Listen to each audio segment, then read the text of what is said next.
fait encore nuit à Orly quand des charges explosives font sauter la porte de ce dépôt de la société de transport de Fontémis. Une très grosse explosion qui a fait trembler de la maison. C'est donc là qu'on a eu très peur et que tout le monde s'est réveillé. Je vous propose d'écouter le témoignage de Bernard qui tient un café juste à côté et qui a tout vu.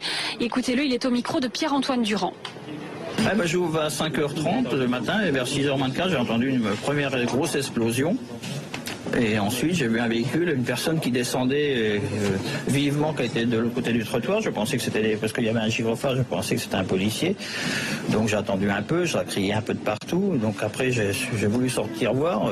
J'ai entendu qu'il rentre, mais je pensais que c'était pas à moi que ça s'adressait. Devant la porte d'entrée de la société Thémis, entre 4 et 6 hommes armés font exploser une première charge. Derrière, un employé meurt, les jambes arrachées. Ils font ensuite sauter la porte du fort, là où l'argent est protégé. Les autres employés de la société se réfugient dans un local blindé à l'arrière. L'opération tourne court à l'arrivée de la police, alertée par le véhicule incendié. Pour couvrir leur fuite, les malfaiteurs ouvrent le feu à la Kalachnikov. Fonctionnaire de police ça fait 2 ans qu'elle est sur Choisy-le-Roi, qui se retrouve à se faire tirer dessus avec ses collègues. Elle est très traumatisée.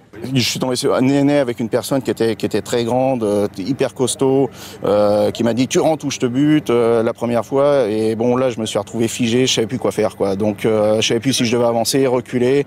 Le fusil était braqué vers moi. Bon, la chance que j'ai eue, il a tiré dans le ciel, c'est un miracle.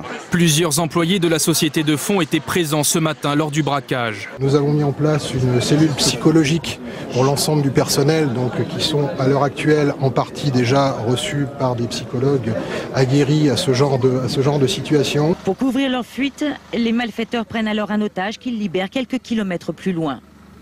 Les personnes à qui m'ont parlé, et notamment la personne qui a été prise en otage, les malfaiteurs étaient en tenue de policier avec un brassard de police. Donc tout le monde pensait que c'était des policiers.